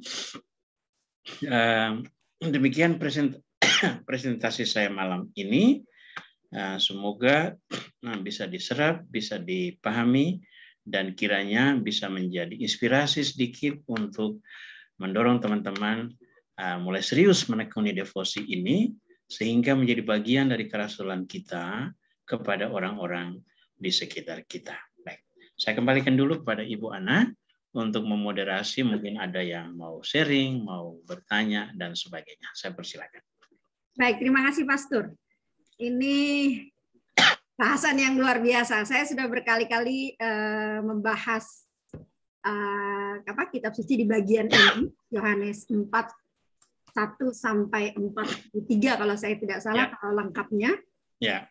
Tapi baru kali ini saya dengar cara yang berbeda Pastor bawakan, sehingga akhirnya kita berakhir dengan bahwa ya betul, komunikasi itu satu penting. Yang kedua, Yesus itu memang jenius, Pastor. Yesus itu memang sangat jenius. Yesus sangat jenius, dan dia tahu dia mendekati itu bagaimana menyentuh orang, ya. Nah, betul. Saya belajar banyak sekali pada malam hari ini.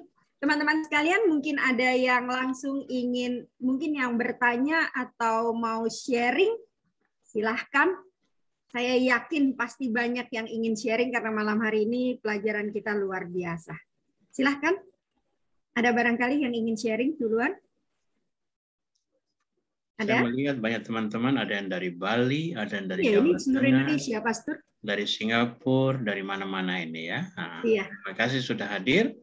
Ayo mari kita silakan kalau ada yang mau sharing pengalaman atau sharing iman, diberikan kesempatan. Bapak Ibu sekalian. Bagi yang mau sharing silakan hidupkan mikrofonnya atau chatting, bisa kirim chatting untuk ditanggapi. Silakan. Dokter Suwani barangkali saya lihat dari tadi sudah bersiap-siap. Silakan dokter, barangkali ada yang mau disampaikan. Terima kasih Bu An, terima kasih Romo, sangat luar biasa. Ya sama seperti Bu Ana, saya juga terkagum-kagum bahwa ini adalah suatu insight baru ya. Berkali-kali saya membaca. Ketika saya membaca perikop ini Yohanes ini, hanya saya terpikir bahwa di sini Yesus secara terus terang memperkenalkan dirinya kepada perempuan Samaria dalam arti bahwa Dia berterus terang, sayalah Mesias juru selamat. Sedangkan di kalangan Yahudi tidak terus terang, meskipun mereka bertanya-tanya melihat segala mujizatnya, tetapi Farisi semua orang juga ditolak, Nazaret juga ditolak. Nah, Romo, apakah ini bisa menjadi suatu perbandingan atau suatu ajakan bahwa kita memperkenalkan Yesus kepada orang-orang yang belum mengenal Yesus, ataukah dalam situasi konkret sekarang sulit ya bagi kita untuk mewarta, karena kita mengajak orang membaptis itu agak sulit ya, karena kan sudah paham ya Ibu ya, bukan tidak mungkin Bu. Hampir tidak mungkin ya, kecuali sentuhan Roh Kudus. Nah, dalam pengertian kita, pluralisme artinya kita hanya dalam konteks yang selama yang saya baca adalah menghormati agama lain dan memberikan toleransi. Nah, sekarang pastor memberi nuansa baru bahwa kita membentuk suatu komunitas kerajaan Allah. Nah, jadi bagaimana pastor menjelaskan lebih mendalam bahwa dalam konsep yang saya tangkap ini, bahwa pluralisme itu hanya dalam batas kita menghargai, kita toleransi, agamamu, agamaku. Ya, gitu. Mohon maaf kalau agak membingungkan. Terima kasih Romo. Terima kasih Bu Ana. Ya, silakan Mas Dur. Saya lebih memakai kata pluralitas. Pluralisme itu agak ekstrem ya, karena itu bisa menjadi ideologi. Saya lebih suka memakai pluralitas, dan toleransi yang kita miliki ini sebetulnya sedikit terpaksa.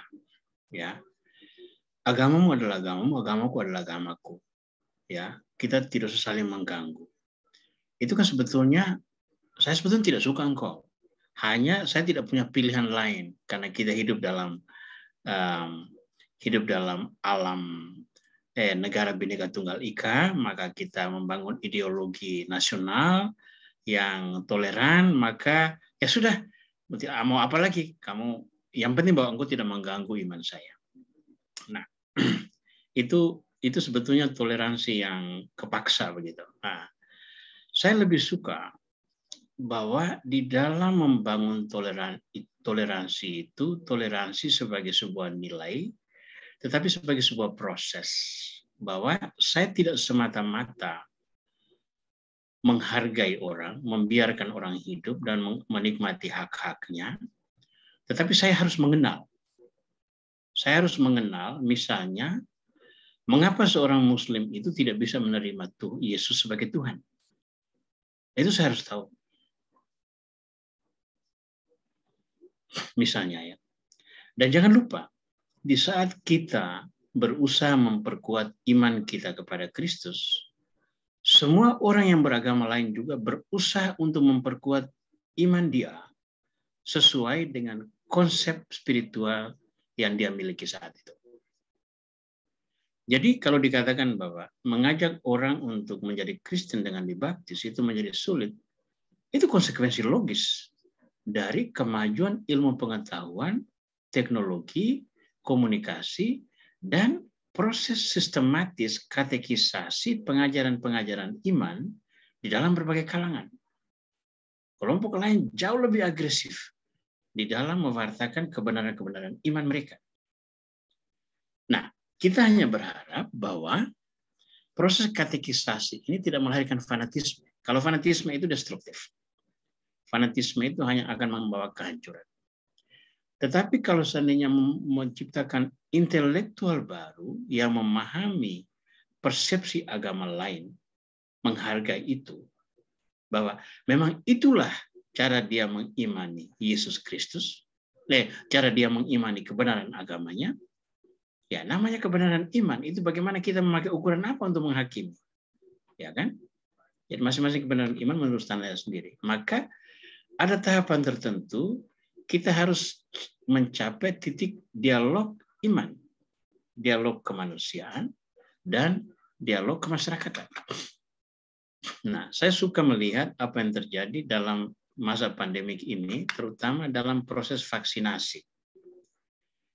vaksinasi yang paling agresif di Batam ini justru terjadi di lingkungan agama-agama. Ya. Itu Wihara Maitreya misalnya, atau itu kelenteng Budi Bakti misalnya. Nah, saya tanggal 15 lalu ikut antre di sana untuk mendapat vaksin booster ketiga. Nomor antrian saya adalah 1387.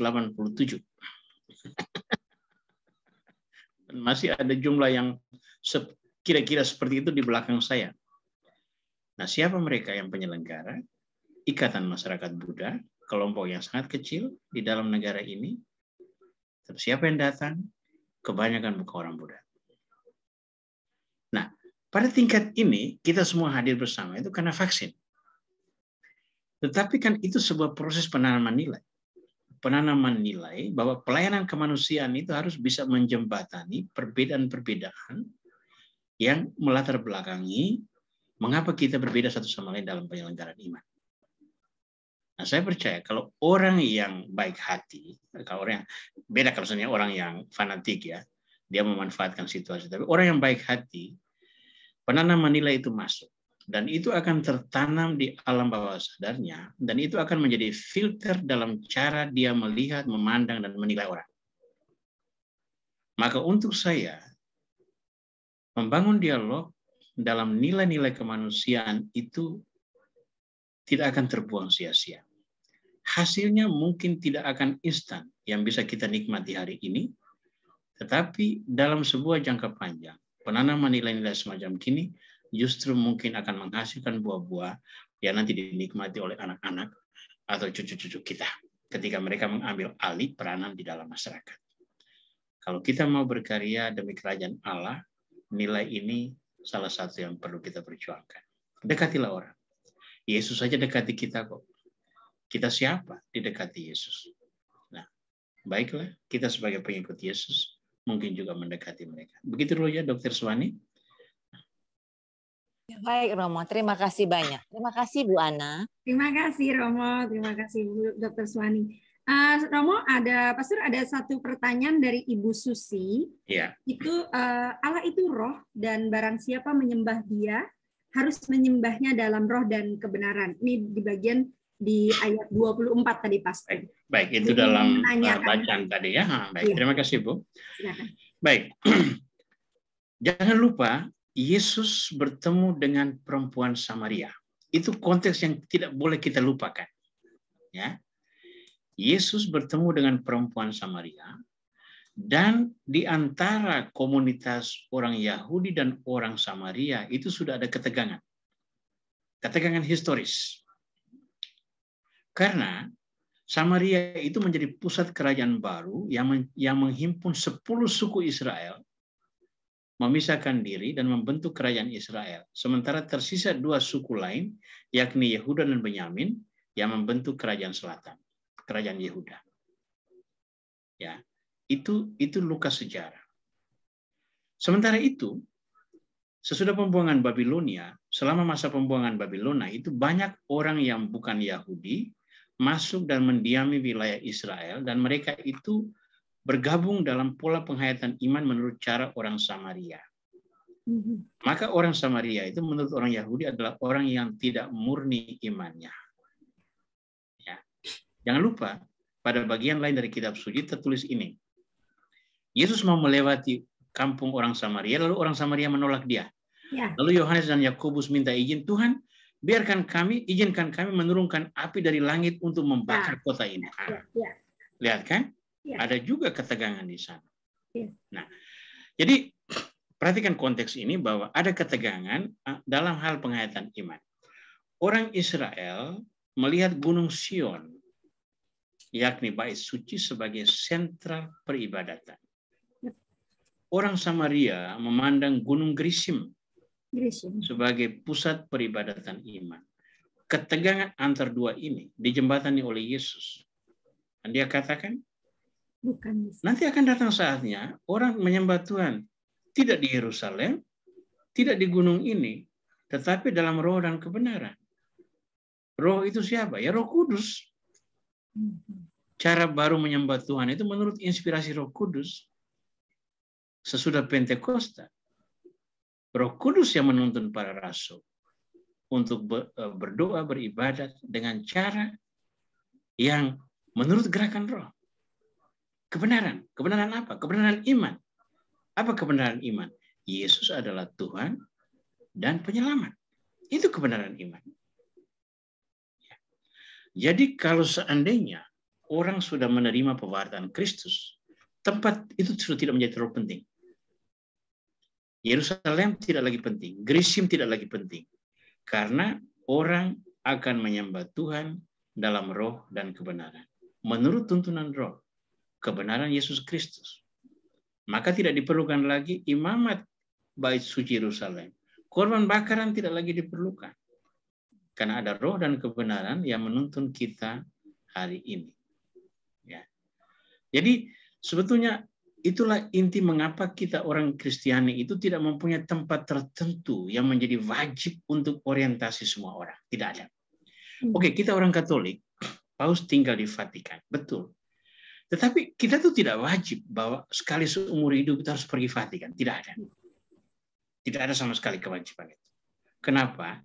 Karena iman kita, gereja itu adalah di mana dua atau tiga orang berkumpul dalam nama Kristus, di sana Kristus berada. Dan di mana Kristus berada, itulah gereja. Maka kalau saya mempersembahkan Ekaristi di Batam, itu sama dengan Romo Andrew mempersembahkan Ekaristi di Holy Spirit. Romo Andrew masih di sana? Andrew Wong? Ya, sudah tidak ada lagi. Oke. Atau Father siapa di Santa Bernadette? Ya, itu tidak ada beda. Semua sama. Atau teman saya mempersembahkan Ekaristi di pelosok Flores. Ya, semua itu mempunyai nilai yang sama. Jadi imamat saya itu tidak ada bedanya dengan imamat Paus Fransiskus, tidak ada bedanya dengan imamat Kardinal Suharyo, tidak ada bedanya dengan imamat Uskup Adrianus, uskup saya. Ada tingkatan imamat, ya, tingkat 1, tingkat 2, tingkat 3. Tapi imamat yang sama, Ekaristi yang saya persembahkan, dengan yang dipersembahkan Paus, itu tidak ada perbedaan sama sekali. Karena kita merayakan itu semata-mata dalam roh dan kebenaran. Ya, kira-kira begitu ya Bu Susi ya. Terima kasih Romo Aurel penjelasannya. Ya. Romo Pastor masih menyambung yang pertanyaan Ibu Suci. Ya. Saya lupa saya dengar di mana, tapi ada sebuah indikasi bahwa Allah itu bahwa menyembah dalam roh dan kebenaran itu lalu diparalelkan dengan cara berdoa, cara menyembah Allah yang benar. Dan itu cuma ada di gereja Katolik. Itu gimana tuh Pastor? Itu sih cocok. Ekaristi ya, maksudnya Ekaristi. Jangan Bu, itu namanya orang bilang cocokologi. Oke. Itu ya. Mencocok-cocokkan keadaan. Jadi begini Bu, bagi kita perayaan-perayaan sakramen dan sebagainya itu adalah inti terdalam dalam pengungkapan iman. Karena bagi kita memahami sakramen itu adalah tanda kehadiran Tuhan secara nyata di dalam kehidupan kita. Tapi jangan lupa, tidak semua orang mengimani ini. Ya. Nah, seseorang yang tidak mengimani ini, tetapi dia menyembah Tuhan dengan tulus, melakukan kebenaran-kebenaran dengan sangat baik. Apakah dia tidak dituntun untuk berdoa dalam kebenaran? Belum tentu. Oke.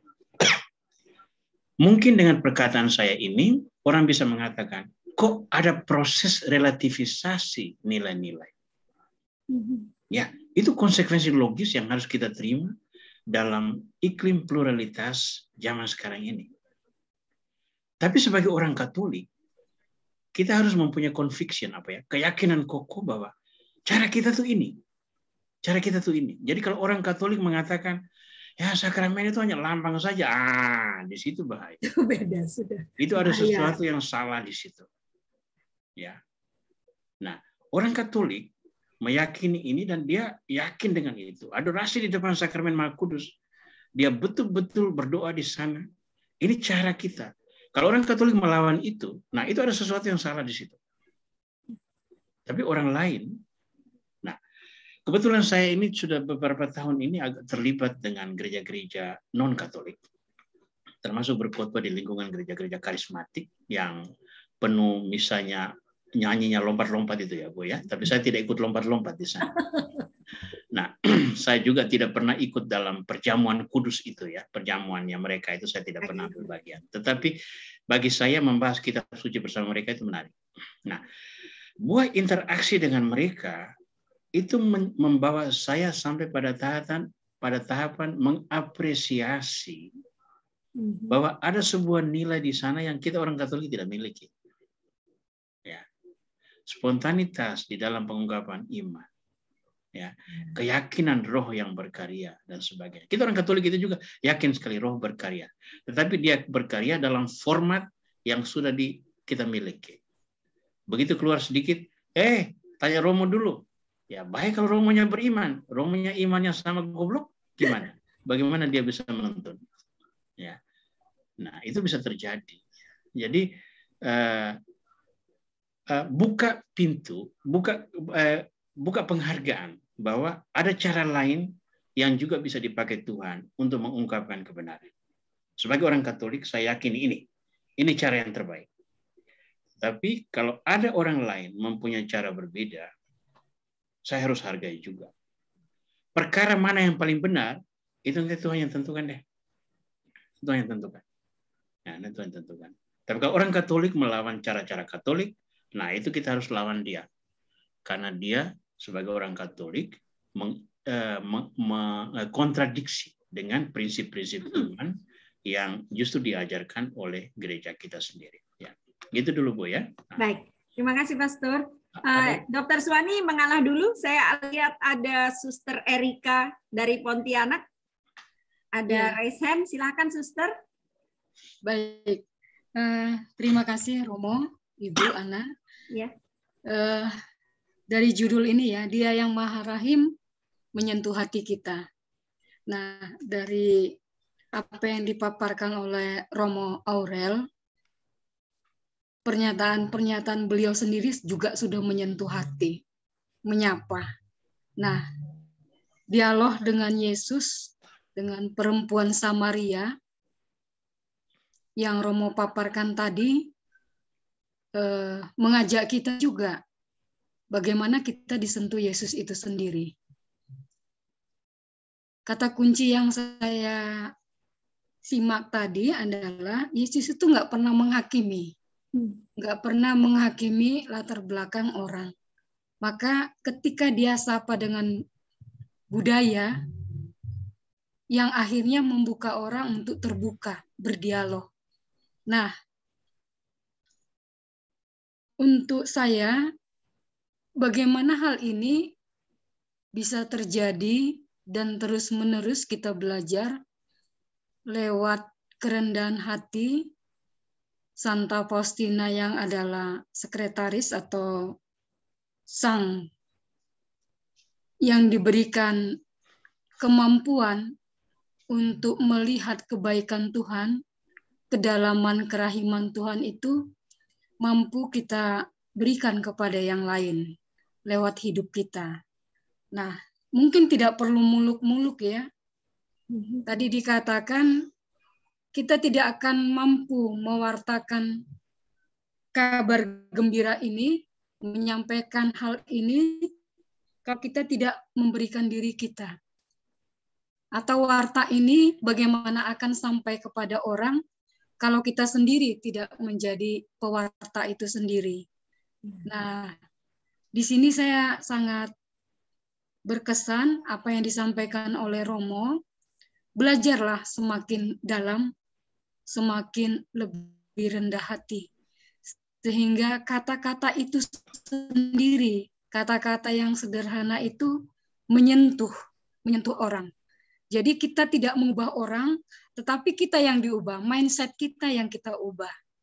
Sehingga kita menjadi cerdik seperti Yesus, bisa masuk, bisa membaur dengan siapapun itu, kalangan apapun itu, bahkan mungkin yang radikal, yang garis keras, Tetapi karena kita datang dengan kerendahan hati itu, saya yakin di sini pasti Tuhan itu akan berbicara ya. Ya Romo ya. Ya. Kayak kata-kata Romo aja sudah menyentuh saya, itu berarti kan benar dia berbicara dengan roh dan kebenaran itu. Kita diajak untuk menyembahnya. Demikian Romo, Ibu, yang bisa saya bagikan. Terima kasih, Suster. Ya. Terima kasih. Ini sharing imannya ya. Jadi ya, saya sedikit komentari. Santa Faustina. Perhatikan bahwa Santa Faustina itu adalah seorang mistikus. Dan ini mistikus ini selalu tampil dari waktu ke waktu. Ya. Mungkin 1 abad lagi, 2 abad lagi, situasi berubah, akan datang mistikus baru. Jangan lupa mistikus itu pernah datang siapa? Pernah Santo Yohanes dari Salib. Pernah Santo Franciscus de Sales. Pernah Santa Teresia Avila. Pernah Santa Teresia dari kanak-kanak Yesus. Dan sekian banyak orang mistikus lain yang membawa pewahyuan dalam konteksnya saat itu. Ya. Saya menghargai semua pengalaman mistik Santa Faustina, dan saya serius mendalami ini, buku harian Santa Faustina. Saya punya edisi bahasa Indonesia maupun bahasa Inggris untuk selalu bisa membandingkannya itu. Dan perhatikan baik-baik bahwa pengalaman mistikus Santa Faustina itu tidak boleh menjadi kitab suci baru. Ya. Itu hendaknya kita perhatikan baik-baik. Ini adalah sebuah kekayaan iman yang boleh kita pakai untuk memperkaya diri kita. Pada akhirnya, Yesus yang kita pegang itu adalah firman yang menjadi manusia itu. Tidak bisa lain. Ya, tidak bisa lain. Ya. Nah, sehingga mendalami pengalaman misi Santa Faustina. Dulu terus terang, saya awalnya itu kan tidak terlalu menghargai ini. Melihat bukunya sebesar ini aja, itu, aduh, butuh berapa lama untuk baca ini. Nah, awal-awalnya saya tidak terlalu peduli banyak dengan. Tapi situasi yang saya hadapi membawa saya dekat dengan devosi. Dan saya harus katakan, melalui devosi ini, namanya Tuhan yang menyentuh hidup saya, mengubah dan menentukan arah perjalanan misioner, itu sangat nyata, sangat real. Saya bisa bersaksi banyak sekali tentang ini. Sehingga saya berani untuk memasang image Yesus kerahiman ilahi itu langsung di belakang podium mimbar baca. Orang-orang kan, kenapa kau pasang situ? Saya bilang, saya mau setiap firman yang diwartakan dari mimbar ini mengalir dari kerahiman Tuhan. Itu kenapa? Karena saya sendiri mengalami kerahiman Tuhan melalui devosi ini. Tapi tugas saya itu apa? Tugas saya itu mengajak para devosan untuk selalu melihat Yesus firman yang menjadi manusia. Baik, itu mengapa saya ada di sini. Ya. Nah, jadi mari kita menjaga keseimbangan antara iman devosional dengan tradisi biblis yang justru menjadi akar mengapa kita ada di sini. Ya, semoga dengan itu teman-teman didorong untuk lebih serius mendalami devosi kerahiman ilahi, baca buku ini, kalau perlu baca sampai selesai, ya. Ambil semua nilai yang bagus, terapkan dalam hidup. Tetapi itu untuk menghantar kita lebih dekat dengan Kristus yang menjadi manusia. Ya. Di situ tujuan akhirnya. Terima kasih. Pastor. Dokter Suwani, tadi ada yang mau disampaikan tentang perikop? Ada yang mau ditanyakan? Terima kasih, Bu Ana. Pastor, ini hanya pertanyaan yang curious saja ya. Oke. Ya, perikop ini, percakapan Yesus sama perempuan Samaria, itu hanya ditemukan di Injil Yohanes. Tidak ada ketiga yang lainnya. Ya. Itu kenapa? Dan kedua, pada waktu Yesus sampai di Samaria, kayaknya Yesus sudah punya misi untuk menemui perempuan Samaria ini. Karena dia menyuruh ke 12 murid, masih 12 ya, 12 muridnya itu pergi ke kota membeli makanan.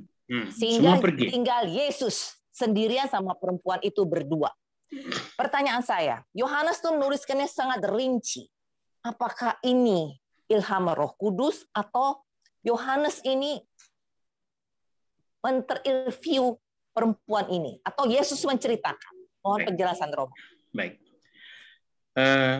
Perhatikan baik-baik bahwa ini sudah studi kitab suci ya, Bu ya. Mohon maaf Romo, jadi ini melenceng, tapi boleh kan Romo? Boleh. Ini biasanya itu kami buka di dalam pengantar kitab suci. Kalau membuka kelas baru untuk kursus kitab suci di Bible Center itu kami antara lain menyinggung hal-hal seperti ini. Baik. Sekedar penjelasan singkat saja. Pembaca Injil Yohanes itu berbeda dari pembaca Injil Markus, Injil Lukas, dan Injil Matius. Ya. Jadi bukan cerita yang disampaikan tidak benar, cerita itu diseleksi. Yang ini dimasukkan dan yang ini tidak. Nah, kita ambil contoh. Kalau kisah pembaptisan Yesus, kalau Injil Matius itu kan dramatis sekali. Iya. Yesus datang, masuk sungai, dibaptis, lalu dari Roh Kudus turun, dari dalam langit terdengar suara, engkaulah anakku yang kekasih, kepadamu aku berkenan. Wah, itu kalau buat film, itu butuh sound effect dan koreografi gambarnya itu luar biasa. Kisah yang sama ditampilkan dalam Injil Yohanes dengan cara yang berbeda. Yohanes bersaksi, aku juga tidak tahu. Tapi dia yang mengutus aku mengatakan, kalau engkau melihat Roh turun dan tinggal di atasnya, itulah dia. Dan saya bersaksi bahwa Yesus ini adalah anak Allah. Jadi kisah yang sama ditampilkan dengan cara yang berbeda. Nah, perhatikan bahwa Injil Yohanes itu banyak kisah-kisah tematis. Bab 3 misalnya, Yesus berbicara tentang kelahiran baru. Nikodemus. Bab 4, mata air Samaria. Bab 6, roti hidup. Ya. Nanti akan lanjutnya gembala yang baik, akulah pintu. Injil Yohanes itu sangat kaya dengan tema-tema seperti ini. Berbeda dengan 3 Injil lain yang cenderung kronologis. Nah, pertanyaan. Apakah Yohanes mendapat ilham Roh Kudus atau dia interview? Nah, perhatikan. Sesudah dialog itu, apa yang terjadi? Orang Samaria meminta Yesus untuk tinggal 2 hari.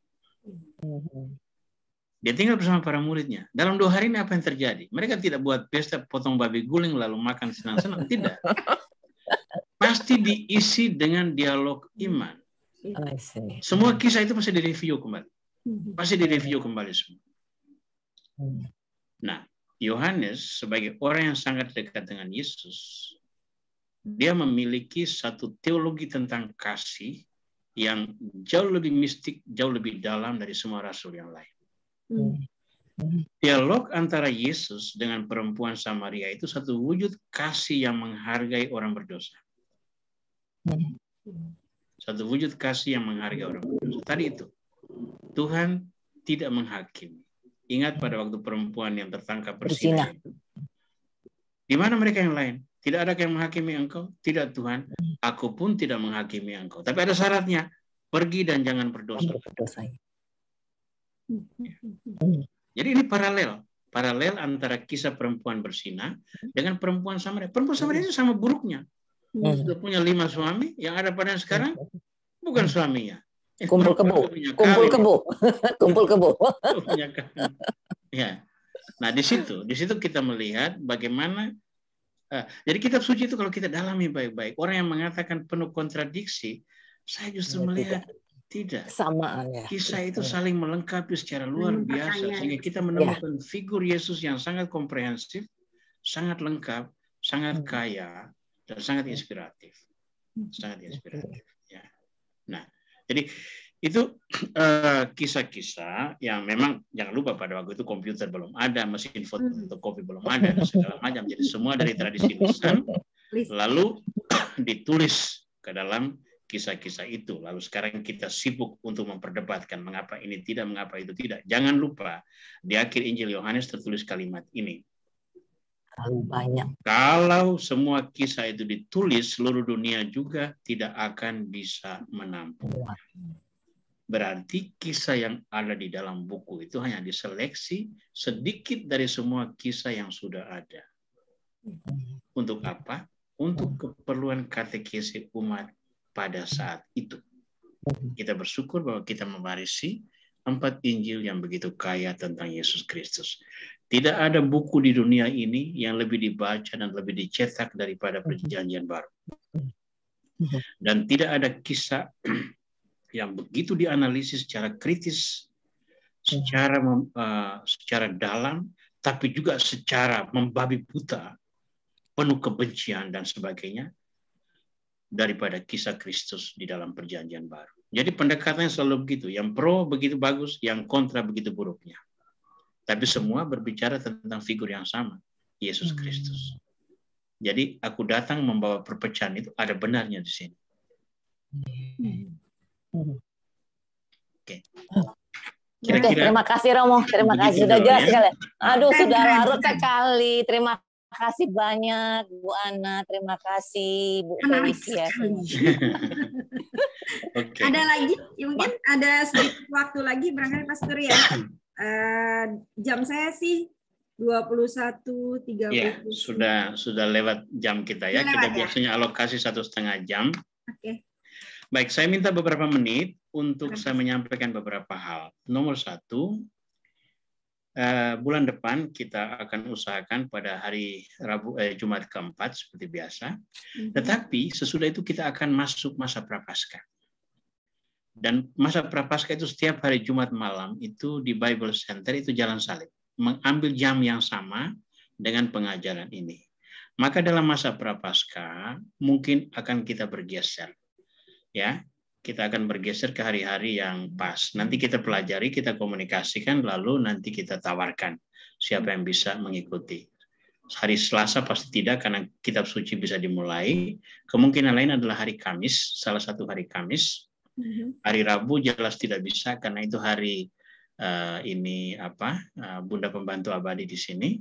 Hari Jumat, hari Jalan Salib. Kemungkinan yang paling baik adalah hari Kamis. Hari Sabtu Minggu itu sudah pelayanan Ekaristi, itu tidak bisa diambil alih oleh ini. Jadi nanti untuk masa Prapaskah, jelas pengajaran pada hari Jumat tidak mungkin terjadi. Jadi kita akan tawarkan pada hari yang berbeda. Di antara teman-teman, andai kata misalnya dalam membaca dan menelaah buku harian Santa Faustina, lalu seperti biasa kita biasanya ada yang tidak mengerti diajukan ke kelompok untuk dibahas. Tapi misalnya kalau seandainya ada ditemukan tema-tema yang bagi kalian menarik dan perlu didalami, itu bisa dianjurkan ke saya. Bahwa kalau boleh tema ini juga dibahas, mengapa tidak? Ya, tidak selalu harus datang dari saya. Ya. Jadi bisa dua arah lah begitu ya. Nah, terima kasih untuk semua teman-teman. Bagi yang baru bergabung malam ini, terima kasih banyak. Bagi yang ingin ikut bergabung dalam grup kami, ada di nomor WA Ibu Felicia di situ, di chatting, bisa diambil untuk bergabung dalam grup membahas buku harian Santa Faustina. Dan juga untuk Ibu Ana, terima kasih untuk memoderasi pertemuan kita malam ini. Ibu Felicia, Pak Abdi, penuh dengan perjuangan untuk merekam semua. Bagi yang nanti mau melihat rekamannya, silakan ada di channel buku ini nih. Channel di YouTube ada itu, bisa berguna sekali itu Pastor. Ya, oke. Yang kebetulan tidak sempat. Ya, baik ya. Oke, terima kasih Bu Ana. Hanya itu yang saya mau sampaikan. Terima kasih teman-teman sekalian. Kita tutup dengan doa langsung dari Pastor dan berkat, barangkali begitu ya Pastor. Baik. Baik. Mari kita berdoa. Dalam nama Bapa dan Putra dan Roh Kudus. Amin. Terima kasih Tuhan atas kerahiman-Mu yang Kau curahkan ke atas kami, yang menjadi pendorong kami untuk belajar mencintai Engkau dalam berbagai perbedaan yang harus kami hadapi. Kami percaya berkat penyelenggaraan-Mu, kami boleh berhimpun bersama dalam devosi ini, dan semoga berkat pendalaman kami tentang Yesus kerahiman ilahi, kami terdorong untuk lebih mencintai-Mu dan mewartakan-Mu kepada sesama kami yang membutuhkan tuntunan di jalan hidupnya setiap hari. Terima kasih Tuhan atas kasih karunia-Mu. Kemuliaan kepada Bapa dan Putra dan Roh Kudus, seperti pada permulaan, sekarang selalu, dan sepanjang segala abad. Amin. Yesus kerahiman ilahi, Engkaulah andalanku. Yesus kerahiman ilahi, Engkaulah andalanku. Yesus kerahiman ilahi, Engkaulah andalanku. Semoga kita sekalian dilindungi dan dibimbing oleh berkat Tuhan Yang Maha Kuasa, Bapa, Putra, dan Roh Kudus. Amin. Amin. Terima kasih, Pastor. Ya, terima kasih banyak. Selamat Imlek. Terima kasih. Terima kasih, Pastor. Terima kasih, Bu Ana. Terima kasih banyak ya. Pak Abi, terima kasih, Felis, terima kasih semuanya. Wah, ini Bu Christine ada juga ya padahalnya. Ya, ikut Romo. Ikut bergabung. Ya, saya lihat Raulina juga. Kameranya ada, bisa di-on ya. itu kalau mau foto sama-sama. Oh iya, betul. Harusnya foto sama-sama. Ada tukang foto nih. Kameranya tolong dibuka. Ada tukang foto profesional. Iya, ada. Siapa yang mau buka kamera? Lupa pakai lipstick ini. Oke ya. Ya. Kita semua ya, siap ya. 1, 2, 3. Tunggu sebentar saya cek. Ayo yang belum buka kameranya silakan ditunggu. Ya, tolong dibuka. Ya, ada Tante Julia nih dari Amerika juga bergabung. Ya, ada Julia loh. Jul, ayo buka Jul. Jul, mana Julia? Julia Rudi. Iya. Oh, ini Amerika ini ya? Julia Rudi. Iya, Tante Julia sama Om Rudi dari Amerika. Seattle. Tante Julia. Saya lihat ada banyak teman dari Bali ya. Iya, dari Bali. Bali juga. Bu Ana dari Pontianak ya? Banjarmasin. Oh, Banjarmasin. Salam Banjarmasin. kenal. Baik, Salam kenal. Selamat kenal semua. Oke. Nanti Pak Abdi share link apanya ya, YouTube-nya di grup supaya nanti orang yang mau lihat. Ya.